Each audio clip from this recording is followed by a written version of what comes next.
Okay, well, good morning, everyone. It's 10:03 by my computer, so I'll call over this meeting of the PEIA Stability Task Force Coverage and Plan Subcommittee meeting. Good morning. I hope everybody had a good Thanksgiving break. Before we get to the reading and approval of the minutes from the November 15th, 2018 meeting, we'll give a little bit more context as to where we want to try to go today and then some upcoming events.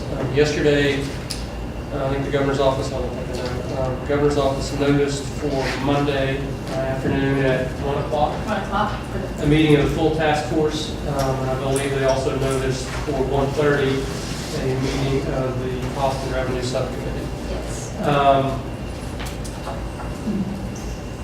Moving forward. And so at our last meeting, there were a couple of issues that we talked about. One related to border counties, and then second, we spent some time on prescription drugs and the current plan with PEIA moving forward. At that subcommittee meeting, there were some questions about costs and details of both of those ideas and requests from the committee members for some additional data. And with that, a question was asked as to the governor's position on both of those issues moving forward. I received from the governor today, and I think the committee members have it, a series of recommendations from Governor Justice relating to the border issues and to an issue relating to non-preferred drugs that we'll get to moving forward. I've also been asked, along with Joe Notchington here in front of the Legislative Interim Committee on Monday, as to an update. So what I would like to do today, and we've met over the past few months, we've discussed a variety of issues, maybe summarize those, determine whether we want to take action on a few other items in preparation for the task force overall meeting on Monday, in which we can report out what we've discussed, what the governor has proposed from a revenue perspective, what recommendations we make today in addition to what we've already made, as the task force barrels towards meeting its deadline of interims on Tuesday.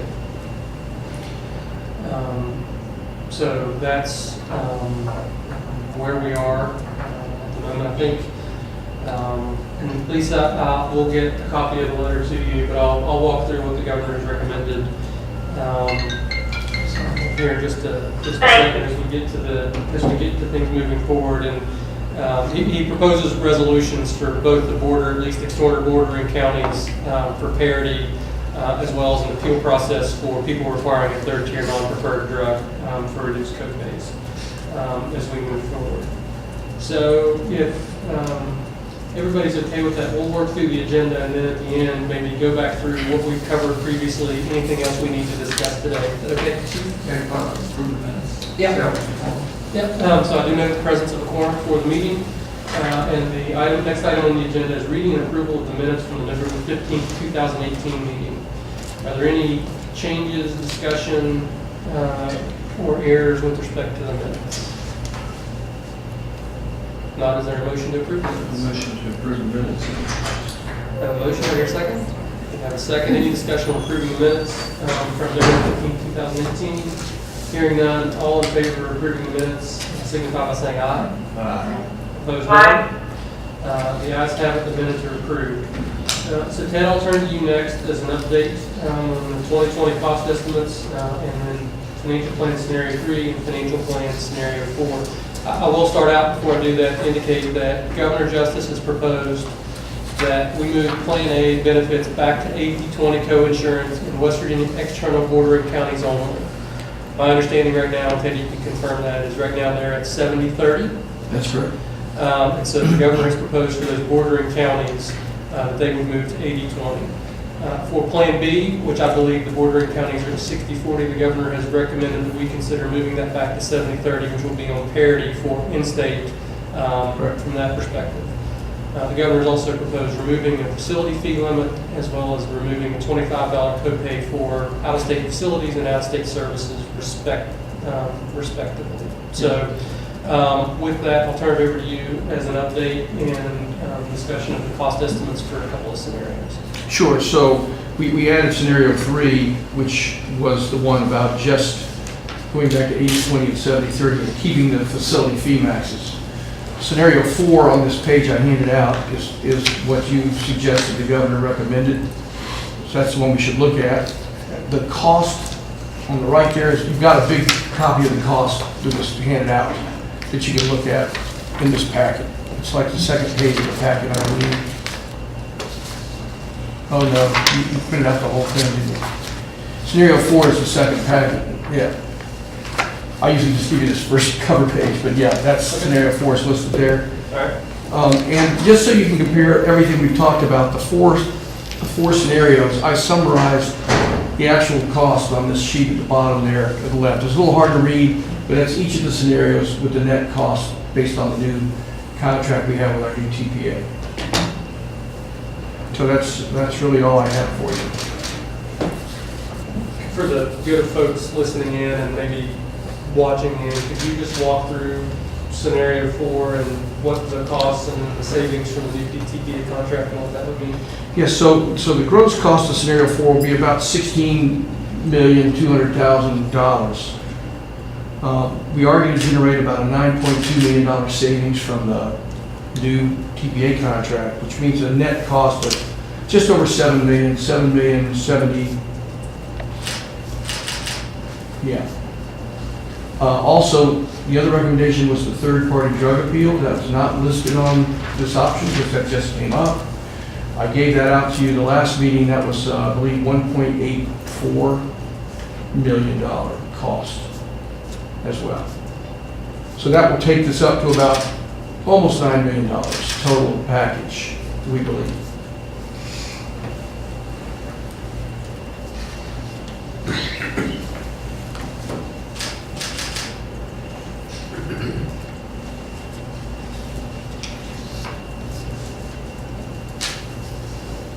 Did you want me to cover some more on scenario 4 of the out years? What's that? Sure. So as you can see on scenario 4, back to the state fund, which is 2/3 of the way down. Under this scenario, which will again go up by another $2 million, we'll be operating technically at a loss of $47 million in 2020 to make these changes occur, as well as no other changes. So you'll see in 2021, though, we will need an additional $95 million from the state and another $23 million from the employee on the 80/20 match.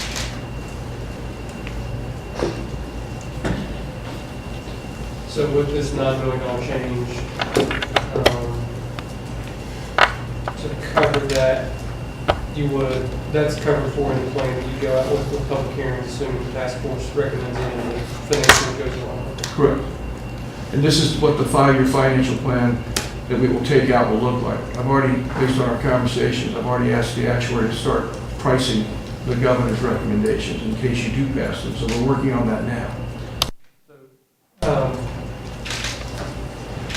This doesn't include the $100 million that's in his letter, It does not. so that could mitigate that $95 million It could. cost. It could. And it could be done in a manner that might not incur premium increases from employees, even though that would cost more money, but Yeah, that's the depending on governor's what- desire anyway. yeah, depending on how you want to structure that, again. Yeah, well, we'll figure out how to structure it that way. But that's the intent, that the money would come in there and that the premium increases would not occur. In that case, you will need to add in the employee section of that, which is another 23.8.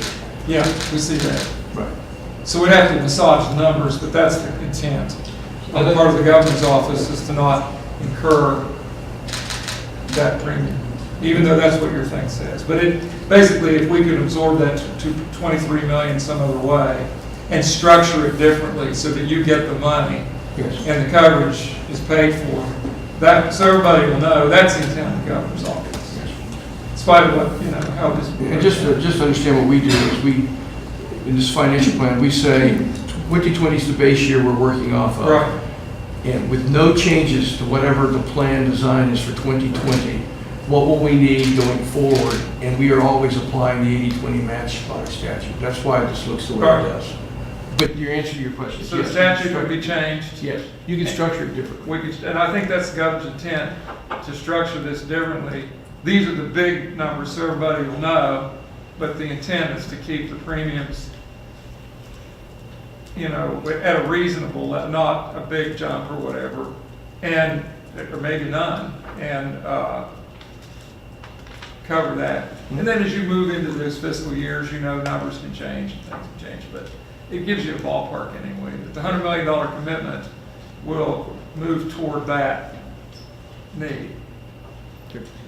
And Mike, as I understand it, I should have said this at the beginning, but the governor's intent is to work with the legislature when they come in January, as it relates to that $100 million, to make sure that that's dedicated in some form or fashion to PEIA. That's right. With the appropriate mechanics of where the money would go as it relates to stabilizing PEIA Yeah, further. the guys will work it out, but, you know, have the cash there, you know, I'm not gonna use the word lockbox, but in a fund, in a named fund that is designated for PEIA, mitigation of cost of PEIA. And that's what the $100 million statement the governor made was intended to communicate to the public. So, anyway. But the 23, I mean, you need to know that because that's an additional amount of money you need based on today's reality. You're looking 2 years down the road. You know, I like to remind people too that for some, we're talking about a plan that doesn't begin until July of this coming year. And what we're talking about now is a plan that begins in July of the following year. Yes, yes. So there's plenty of time, in one sense, to respond to the moving numbers. But the $100 million commitment is there right now, while the surpluses exist, to mitigate that far in the future. I hope that makes it clear, but that's the governor's office.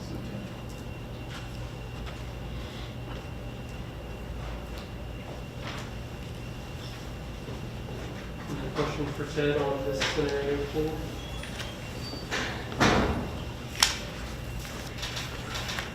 I was going to say one more thing. When I first heard the term adjacent county, I had it confused. I was thinking it was the counties in West Virginia that were adjacent to out of state. That's exactly why I said external. But so everybody will be clear, because I'm sure there's some that are not. We're talking about all the counties adjacent to West Virginia, which would catch where your hospital is up there, and several of them that are within. Right. So, just to be clear, because I know some people thought, and I've talked to people, they were clicking off the counties that counted for in West Virginia. No, every county counts in West Virginia. It's going to the counties. And in theory, if you're in Kanawha, you could go to, what is it, Winchester, the hospital in your area? No, the one over in Virginia. Winchester. Yeah. But people won't, I mean, so there's no, you don't have an accounting nightmare trying to figure out who lives where and who can go where. If you're anywhere in the state, you can go to any of these hospitals that are in the network and are in the adjacent It counties. doesn't matter where you live. Right. The facilities in those bordering counties outside of Yeah. West Virginia will be paid reimbursed at 80/20 of their contracted rates. There you go. Ted, the 9.2, that's taken into account the change in TPA, is that It is. the bulk of it? Yeah, we're estimating, that breaks out about $12 million in additional savings for out-of-network contracts. They have a little bit better contracts, so nationally we'll see a better discount out of state. And then admin fees went up about 3%, $3 million, so that nets out to about 9.2 overall.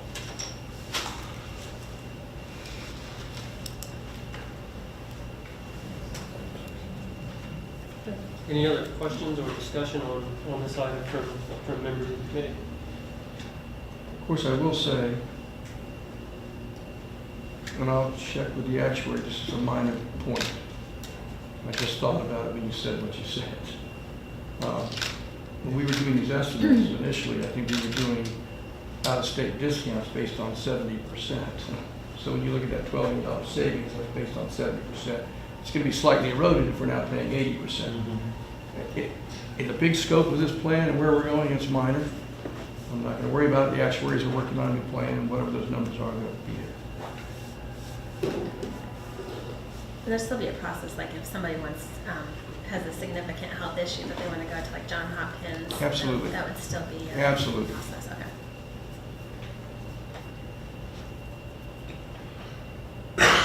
Yeah, Johns Hopkins is still in the network. Cleveland Clinic is still in the network. Yes. They will be at 70% though. Right, right.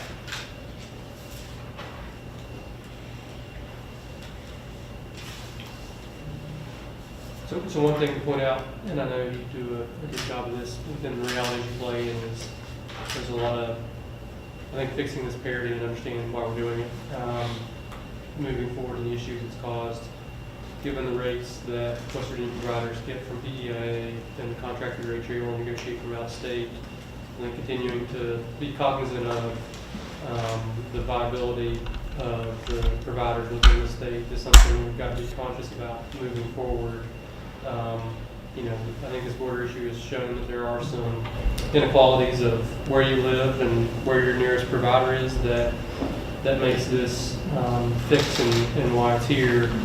But we also have a number of providers who are making additional capital investments and working with accepted PEIA rates that you know, as we continue to move forward, we need to be thoughtful about so that we have a robust healthcare system in West Virginia. So I think we just have to make sure we balance everything as we move forward on how we do these things. And as you talked about last time, this is the way it used to be. It was a fiscal reality of what you had to do to try to get some more money and help with in-state providers. And so this was actually a fiscal reality now with the governor's $100 million and where the reserve fund is. It looks like we can make this change moving forward. But I think there is that narrative that I know you always watch out for that I just encourage you to continue to look at.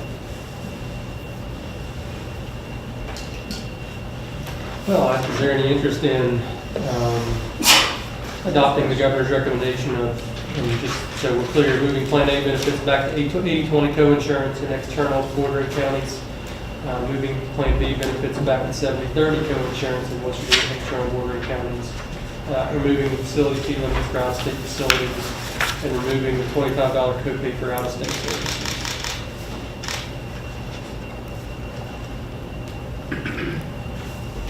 In the RX Motion appeal to make that process. recommendation. In the RX appeal process. Let's talk about prescription drugs separately. Later. I'd like to have that discussion again. as That's well. separate. Yeah, These four come together. those four together. You're like scenario 4, call it, or Yeah, whatever. it would be. Right. I'll make a motion. So we have a motion, do I hear a second? We have a motion and a second. Is there any further discussion relating to what I'll call the border county issue, as I just indicated? Okay, if not, all those in favor of that motion signify by saying aye. Aye. Opposed, no? Okay, the ayes have it, that motion is adopted. It'll be reported to the full committee. Yes, yes, well, I will reference that in the interim committee report and then to the full task force for consideration on Monday afternoon. Ted, last time, and I think it'd be helpful for me anyway, we talked a lot about prescription drugs. We talked quite a bit about the extent to which our folks use generics, the specialty drugs and overall costs for the plan. If you could just take just a couple of minutes and sort of re-summarize that. Talk a little bit about some of the inequalities that happens as a generic drug just doesn't happen to work for someone sometime, that they have to go up to a third tier or something that's not, you know, the preferred drug, and then what this would do. And as I understand it, this may mirror or be close to something the federal government actually has in terms of an appeal process for if a generic or a preferred drug does not work for a patient. That's correct. So, again, we're running at a 92% generic fill rate, which means 92% of our prescriptions are generics. We also have preferred generics that we send out to get people on the cheaper generics, because not all generics are equivalent either. Above that tier, it's second tier, and that's a $10 a month copay. Remember, it's 2 copays for a 90-day mandatory fill for maintenance drugs. The second tier is preferred brand drugs. These are the drugs that the P&T Pharmacy and Therapeutics Committee looks at the efficacy of the drug, the cost of the drug, the rebates of the drug, what class it fits in, and they recommend a set of drugs for the preferred brand tier. In other words, these are the brands of drugs that we prefer, like Crestor or Lipitor. They're now generic, but that would be an example of that drug. Those are $25 copays a month. Again, $50, 2 copays for a mandatory 90-day fill for maintenance drugs. And then the third tier of drugs is what we call our non-preferred brand name drugs. These are drugs that we believe there is an alternative available that's either brand or generic. In other words, should be no reason in the world for anybody to have to take this drug. This is more of a preference, what we believe. Now, we know that's not always true, but if you go to the third tier, you pay 75% co-insurance, and the plan pays 25% co-insurance. It's a rather big hit, but again, we have a $1,750 maximum drug out of pocket per year, so nobody will be paying more than $1,750, no matter how expensive that drug is. The fourth tier of drug is specialty drugs. These are those high drugs that can range anywhere from $1,000 to $10,000, $12,000, $30,000 a month. Those drugs are in a specialty category, managed completely separate, with a $100 copay for preferred and a $150 copay for non-preferred. What the concern here is that we've talked about is that third tier non-preferred brand at 75% co-insurance. Again, if you can get a drug that costs $1,000 a month, you're paying $750 for it, right? That's the issue, that people can't afford that drug and they may have to take it.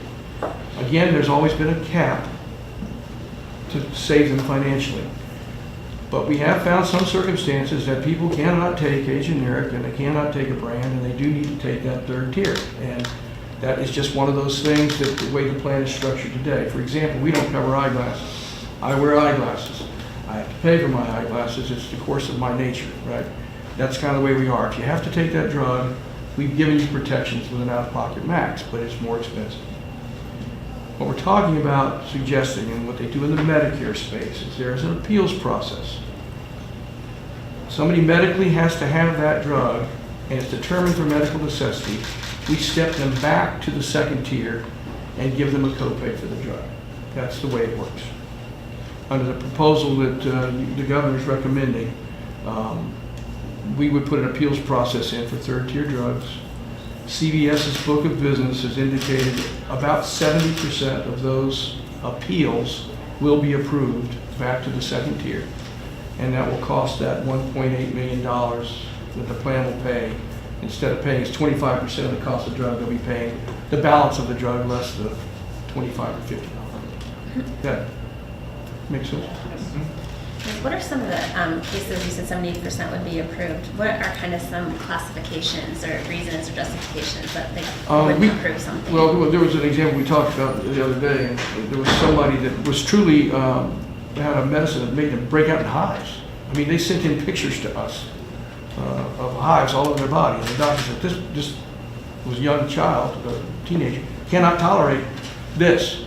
They need to go under this drug. And we said, they can go under that drug. It is covered. It's just covered on the third tier. And so we left it at that. In this case, if they went to a medical appeals process, I'm sure that CVS, who does that process for us, would say, yes, clearly this person can't tolerate the drug, and we'll put them on a brand preferred copay. That a good example?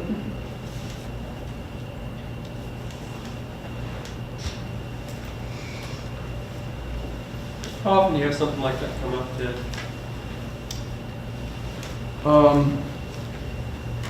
Well, we don't have an appeals process now, so I don't know how often that would come up.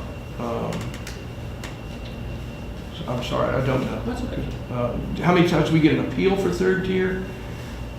We get several a year. We do get several a year for the third tier. So I know there would be appeals. And I know some would be granted.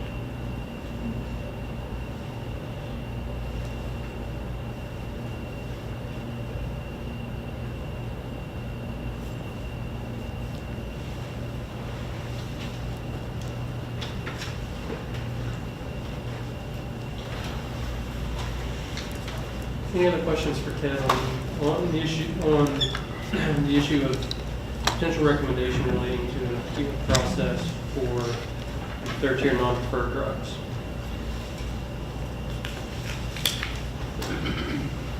Ted, is that the process that's in place now with Humana? Yeah, so Humana today does have, because of Medicare, does have an appeals process, and I originally quoted you 30%. That is their rate. Their approval rate's around 30%. And that's what I quoted the first time until we priced it at CVS, and CVS indicated their commercial book is higher, about 70%.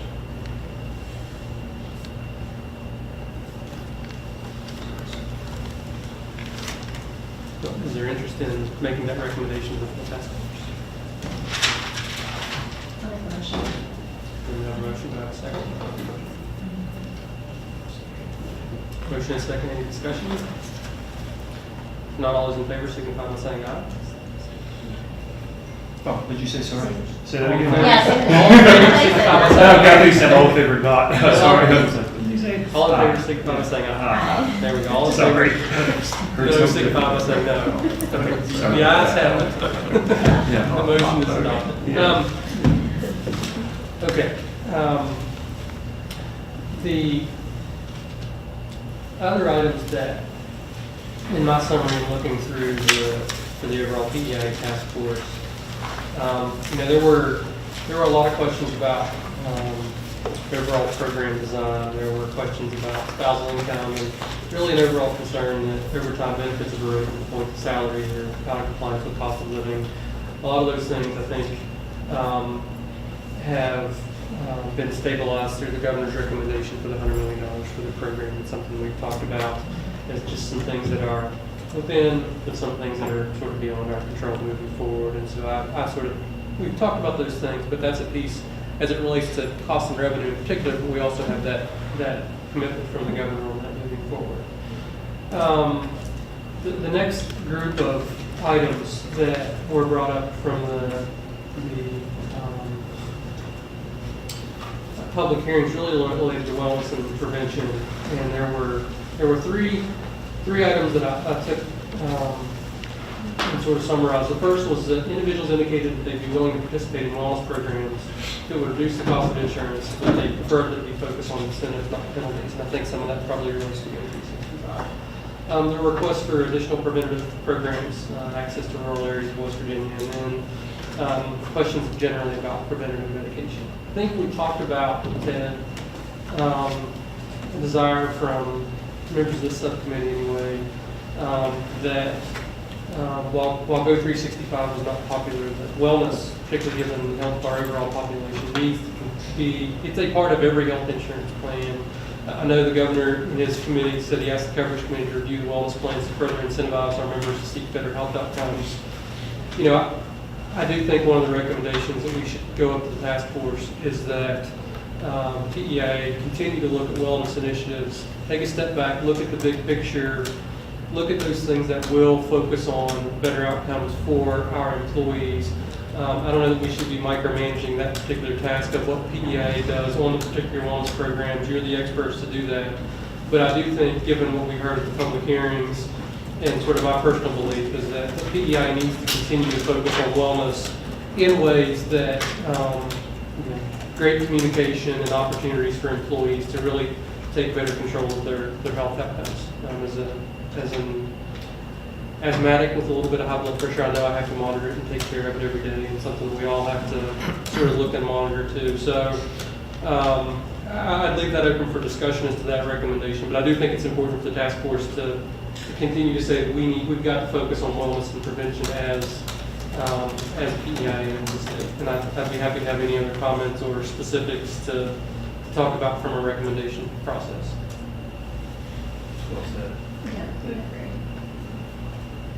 I think it's important just that the spirit of the recommendation, the scope of the task force, just as you said, is to encourage PEIA to continue to make that a priority, to encourage participation and encourage health and well-being, but without the punitive measures taken against it. So I would tell you, thought about this one as well, and what I I really believe we need to do. The Healthy Tomorrows program we structured has been going on for 6 years. The last piece of it with the term penalty, that $500 extra deductible, really got the attention of people as it was designed to do. And so we've had 60,000 people go to a doctor, get their blood work done, and get their numbers in range, or get enough of that significant piece of our population. I would tell you, just under 2,000 brand new scripts were given as a result of this program in the last year when they had to report blood work. That's a success to me. That means almost 2,000 people have high blood pressure or high cholesterol and are now getting medication because they went to their doctor they didn't know anything about. Okay? The program has run its course well. That second generation ran its course and got its attention. We don't need to be doing blood work every year like we were doing for those 3 years. I think that we need to stop the Healthy Tomorrows blood work requirement because it has run its course. Give us a chance to step back and regroup and find you some new wellness programs. We just rolled out a program called Naturally Slim, online diet program, works great results. It's a pay-per-performance. We don't pay them, but people don't lose 3% within 6 months and 5% within a year of their weight. We're looking at a diabetic preventive program. It's also pay-per-performance, only if people lose weight. So those are both in the works right now, and we're looking at some overall encompassing wellness programs to maybe look at some new incentives to go. That we can maybe roll out in 2021, not 2020. Give us a year to go out to bid if we need to, look at things and do that. So my suggestion to you is, let's take the success of what happened with Healthy Tomorrows, which was a good success, but it's run its course. Let's not do blood work. Let's not make that requirement anymore. Let's take away that extra $500 deductible. By the way, that was about $400,000 that people spent on that. And let's regroup. I support what you're saying wholeheartedly. And I think that would be a nice change for people. Take away those, quote, that extra $500 deductible. Tell people they don't need to get their blood work. They've done their job. And let's see what the next step holds. Yeah, no, I mean, I think that sounds great. I do think, because we have to, and there was a willingness expressed, if communicated, and I'm not saying you didn't communicate, it was just sort of, it didn't, whatever, Go 365 didn't work, I'm not, but I think focusing on the communication aspect and on what that next generation of wellness initiatives work is really valuable, and appreciate your diligence on it. So, we want to make a recommendation up to the task force that remain a priority for PEIA, take a comprehensive look at wellness initiatives and make that a continued focus for PEIA moving forward. Absolutely. All right, do I hear a motion? I'll make a motion. There's a motion, a second. Is there any discussion? Okay, if not, all in favor signify by saying aye. Aye. Aye. Opposed, no. The ayes have it. The motion is approved. We've covered the sort of the next item in the group that I had of in-state versus out-of-state provider network. I think we've taken and done that, as well as the prescription drugs and medical devices.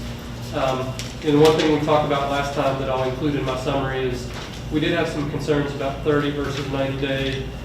From my perspective anyway, there was a decent savings from that 30 to 90 day change. And given where that is, I wouldn't make a recommendation on change on that. The in-state versus out-of-state is something I think that's been done. The appeals process has been done. Given the cost of the PEIA program, communicating about the 90-day script to me is what makes sense, and not a change on that one given the balance of costs and estimates. I think that was the only other thing. I do think, Ted, I think you fixed this. Was there some sort of diabetic supply or something that was not in state? There was only out of state. I want to make sure that, to give you credit for what you fixed from the public hearings, could you just sort of reiterate what change was made as it relates to cost on that? Yeah, we had a national contract. It's an out-of-state company, and it fell under the 70-30 because it was out of state. And I think it was just an oversight on our part. So we have changed that contract to 80-20 because it is a national sole source contract. Just like LabCorp is a national contract. No matter where you go in LabCorp, you're paid. We turn them into a national contract for us, and they're at 80-20. And that change has already been made? Yes. Some time ago? Mm-hmm. As soon as it got pointed out, yes, we changed it. Okay. Can I ask a question about 30 day, 90 day? Sure. The one thing that I'm still just wondering for discussion purposes, I know that we talked about if somebody doesn't need a 90 day, then there's that one time process that they can go through. Is that strong enough option for them if they truly don't need a 90-day, or should there be a little bit more of kind of like an appeal or discussion process with PEIA before they're mandated to get that 90-day supply? I'm just wondering if that one-time thing is strong enough help for those situations. It's a two 30-day fill by drug. So if you jumped on a drug with your doctor, a maintenance drug, you're gonna need a long-term blood pressure medicine. He says, let's put you on an ACE inhibitor. And you try it for a month and it's not working. And he tries another ACE inhibitor that starts that again for another 30-day period. Then he goes, look, the ACE is not gonna work for you. Let's try a calcium channel blocker. That starts a new set of 2 30-day fills. And then that doesn't work, let's try a beta blocker for you. That starts a new 30 days. So the goal is you've got a good 60 days on a medicine, even if you try a couple of them, before the doctor says, yes, you're stable on this drug, it works just fine for you, now you need to go to 90 days. I get that part, but I'm wondering about the person who needs the inhaler once a year. Is that gonna, and it's like a lifetime? So what you're saying is they're going to buy that inhaler for a 90-day fill instead of just getting one that will last them the whole year? They just need one They that just will need last one. them a year. Is that? And they're being required to buy a 90-day supply of that. Mhm. Yes, that is a true statement. Does I that did help look into that that. situation? What's that? Does that answer that situation? Well, I think the answer is, I don't think that medicine is perishable. I mean, you get a 90-day supply, it's now going to last them for 3 years. I would think. I'm not trying to be facetious, I can get my pharmacist to address that, but yeah, that is, I did look into that, and that is true. I mean, there are some odd circumstances. Rescue inhalers specifically, right? Yeah. I'm just thinking about those, especially these brand name ones that are higher. You think of an Advair disc that is ridiculously expensive. Very If you have to get a 90-day of Right. that I just can't even imagine being in that situation. Well, I will, I'll tell you what I will do. I will get my pharmacist to look into this, and maybe we'll get an appeal process for those rare circumstances that can add to that 90-day appeal. If you want to look at those appeals, we can talk about that. We want to help your members. We're not trying to be. No, and I see, and that's what I'm just wondering is, just for discussion purposes, if that resolves that for them, or do they truly need another kind of appeal or discussion process that if it is a 90-day bill or a 90-day bill mandate requirement, and there's just no way that they can do that as their options to more than just the 1 or 2 tries. I hope that makes sense. Yeah. Interesting.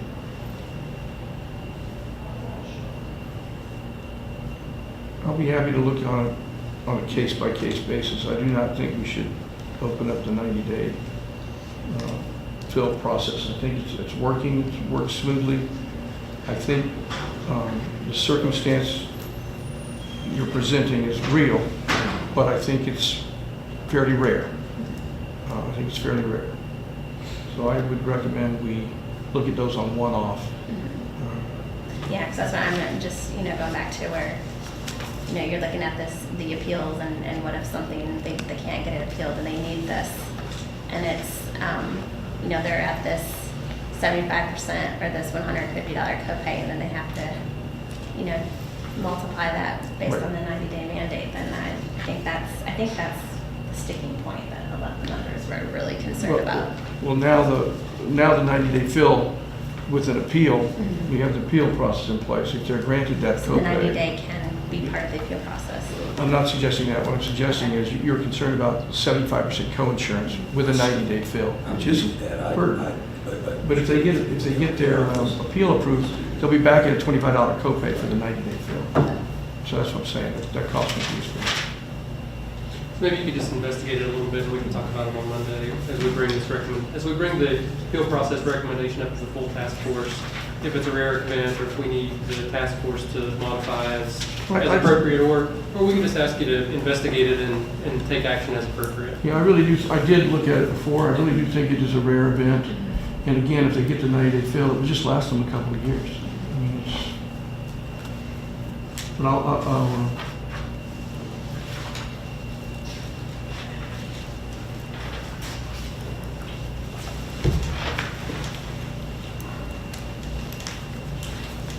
The last item, if I could, that sort of made from the task force report, the public hearing report, really related to administration. And so there were concerns about, I'm sure you hear this all the time, concerns about customer service, paperwork inefficiencies, and redundant procedures relating to costs. Can say case managers and things relating to prior authorization. We discussed this at a previous meeting, but I think our result of those discussions were you're in the middle of a, or maybe not in the middle at this point, but you have gone through a procurement process for a TPA, whether it's existing or a new one. And I think our suggestion was that those types of administrative issues, given what was heard at the public hearing, be made a priority with whoever is awarded the next contract from a contract management perspective, and PEIA is the service provider. You may not have any updates, that process may be incomplete, but that was one other issue that I'd report up to the overall task force, that we did talk about those issues and recognize that you're in the midst of procuring a vendor to provide those types of services, and would work through those issues sort of from an administrative perspective. But I want to bring that back up in case there were any other thoughts or recommendations we needed to make on any of those type of customer service type issues that aren't really related to a prescription drug or a hospital stay or anything like that. So we have awarded a contract to UMR, which is a subsidiary of United. That transition is ongoing as we speak. They are well aware of the service issues. They do listen to these public hearings. They have been following these all along. They are building a customer service center in Charleston, and we will be sure that part of their training program is to talk about these issues to try to get us the best we can.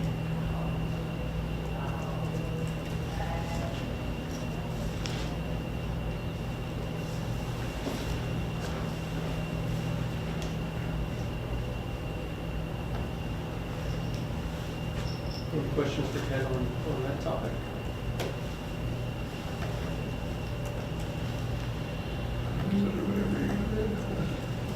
Well, I mean, I think that one's, That just stands by itself, you don't need an action.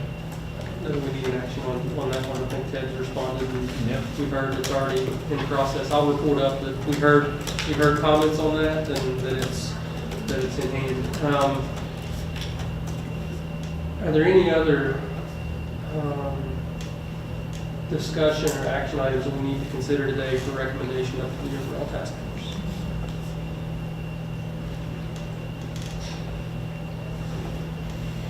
I think just, I think it goes in hand with the finance subcommittee, but one of the things that we didn't discuss that was for the listening sessions was the cost of their premiums. So each, they have the income bracket for each, where they fall, and that's going to be the cost of the premium. So I would think the discussion or with the full task force would be that we continue to look at that. I don't know if we necessarily have I think that's a very complicated and complex issue. So I think that needs to be further looked at and discussed, either from the full task force, or that the full task force makes that a recommendation to PEIA to continue to look at finding ways to address that and see if there is as you mentioned earlier, restructuring or a strategy to continue to look at that. I think most other plans have fewer tiers than what PEIA has. Obviously, unless you have a significant amount of resources to address that issue when you deal with it, you have winners and those who don't win on something like that. But I absolutely would be very comfortable with making a recommendation to ask the finance board to continue to study that issue in the future. Right, especially with the goal that if we do have to re-strategize or realign or readjust it, that we're not doing a huge amount of damage or putting a huge responsibility on our lowest paid employees. Yeah, I mean, the way I've always looked at it is if we're able to, I would certainly think if you were to reduce the tiers, you'd have to do something for individuals who might otherwise see their premium increase, whether that's a one-time salary adjustment or something else, to where they don't have less take-home pay as a result of dealing with that inequity. So I'm happy to take that up as a recommendation to the full task force for additional study by the finance board. Your motion on that? Do you want, sure, do you want? Sure, I'll make a motion. Yes, I'll second it. It needs to be continued to be looked at. Your motion is second. Is there any discussion? I'm not part of the task force. We'd love to hear from you, Ted. I would tell you, as you probably all know, this topic of salary-based has been taken to public hearings multiple years. This total family income has been spoken about for 3-4 years before the board passed it, and you know what happened last year. So there were no surprises. Shrinking the tiers, we went down to 3, took it back to 5. What I'm saying is this task force has significant influence that it's difficult for us through public hearings and the board. We've had difficulty doing that because it's a very big lift. It is, and it's my hope that with the compensation strategy that we're talking about and realigning that as we realign the compensation, that the benefit realignment That would be goes hand in perfect. hand And I with would that. love to see the task force more involved with helping us do that out of these discussions. The other day, I brought up to somebody, everything's got its drawbacks. It's not just that the salary tiers are there, but each tier has a different deductible and a different out-of-pocket, which makes our life a little bit difficult. If all the tiers have the same deductible and same out-of-pockets, we could actually go to a percentage-based salary premium. That solves your overtime issues. That solves lots of other issues. Just say 2.5% of whatever you W-2 that month, just like we do with retirement. 5-6% if you're a family coverage, 2.5% if you're single coverage. And if that year you're a worker that's making $40,000 base pay, but making $20,000 in overtime, you see that go. And we put a cap on it, right? Because you don't want people paying more than is reasonable. I mean, you don't want, Coach Huggins at a full percentage of salary. He's got to put a cap somewhere, right? So we put a cap in there. But there's lots of ways we could structure this. But what I just told you sounds so simple. It's a significant change. And again, some people may be disadvantaged by it. Some people will win out of it. That's just, there's lots of ways to skin the cat. And if you're going to do it, I think your idea of a full compensation package, what the benefit structure should look like as a core benefit structure is a good thing. And then we're just going to have to, excuse the expression, we just have to bite the bullet, make it happen. So something we can sustain long term. Because we got to be able to sustain this long term.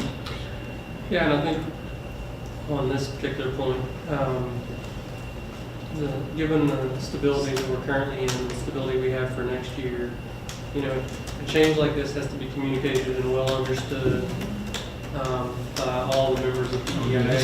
So this is not something that could happen quickly or within a few months of even studying and looking at it that would take moving forward. And so, maybe there is some time for the finance board and leaders to take a look at that more in depth, given the commitments and where we are right now. Any further discussion on that motion? I think we do have a motion and a second on that one. Any other discussion? If not, all in favor of that recommendation, signify by saying aye. Aye. Opposed? Aye. The ayes have it, the motion is carried. What's that? And Ted, I'll be glad to help on something like that as long as it's planned well enough in advance on the calendar. Thank you. Other items for discussion for this subcommittee?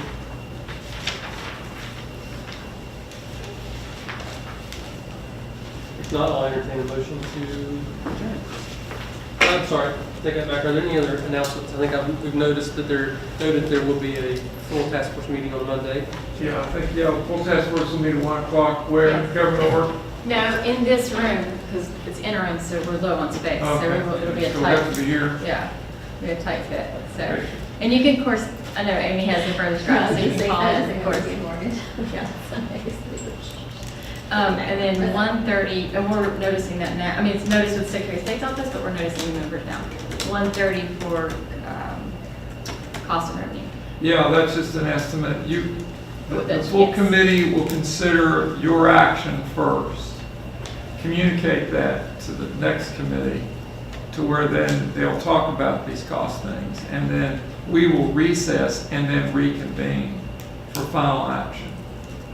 So we'll recess and let that committee meet and then come back. So I can't give you a promise in terms, we're going to be on legislative time, aren't we, that kind of thing. Depends on how much people talk and ask questions and how fast they act. But, so that's the theory, 1:30 or whenever the full committee completes its action to recess.